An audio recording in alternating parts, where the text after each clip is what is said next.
Life is good. You've been given so much, yet here you are, stressing over what you don't have. If only you had that thing, then your life would be complete. Have you ever felt this way? Well, the secret to happiness isn't getting more, but appreciating what you already have. This is the inspiring story about the power of gratitude. Once upon a time, in a small town, there lived a hard-working young man named David. Although he had a decent job, a nice house, and loving parents, he wasn't happy. He always compared his life to others and felt discontent. Mr. Williams had a better job, so David thought, I want that job, too.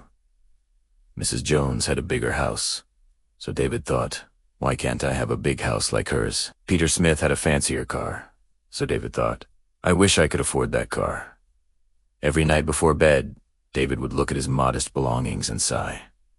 Why can't I have what they have? One day, a wise old traveler came to visit the town. He sat on a park bench feeding the birds when he heard someone nearby muttering, why can't I have what they have? He turned around and saw David walking past him, looking frustrated. The traveler smiled to himself and waited for David to come back. When he did, the traveler asked, young man, I couldn't help but notice your troubled face. Is everything all right? Oh, I wish I could have all the things those people have, replied David. What do you mean? Asked the traveler. Look at Mr. Williams, Mrs. Jones, and Peter Smith. They have better jobs, bigger houses, and nicer cars than me.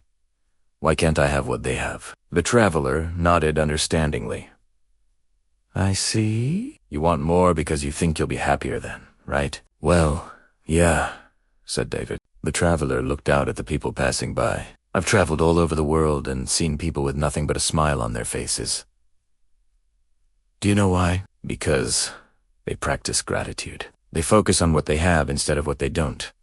And it's the secret wealth of life. You see, true happiness comes not from what we have, but from what we appreciate. When we focus on what we're grateful for, our hearts overflow with joy and contentment. David shook his head. But how can focusing on having an empty wallet or an old car make me happy? No, I need money and a new car. Then I'll be happy. The traveler smiled knowingly. Ah, but you're wrong. You don't need money and a new car to be happy. You need gratitude.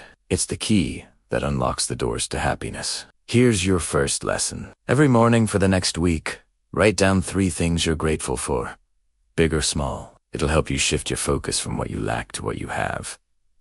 David didn't really want to try it, but seeing the hopeful expression on the traveler's face, he agreed. All right, I'll give it a try. The next morning, David woke up and wrote down 3 things he was grateful for. I'm alive, he wrote. I have food and a roof over my head. As the days passed, his list grew longer. My neighbor shared some fresh fruit with me. I got to laugh with my friend today. The sunset was beautiful. I had a nice chat with a stranger. I found a $50 bill in my pocket. By the end of the week, David's heart felt lighter. He noticed he laughed more, complained less, and for the first time in a long while, he felt a sense of peace. And just like the traveler had said, opportunities began to appear. He got a better job, made new friends, and he even met a lovely woman named Sarah who became a big part of his life. One day, David bumped into the traveler again. Hey, thanks for your help last week, he said. I'm feeling much better now. I guess all that stuff I wanted didn't seem so important anymore. The traveler smiled. You see, David, gratitude doesn't change what you have. It changes how you see what you have. And sometimes, that's the change you need most. Friends, tonight, write down 3 things you're grateful for. Try it for 7 days, and watch how your life transforms. Gratitude is free, but it's the richest gift you can give yourself.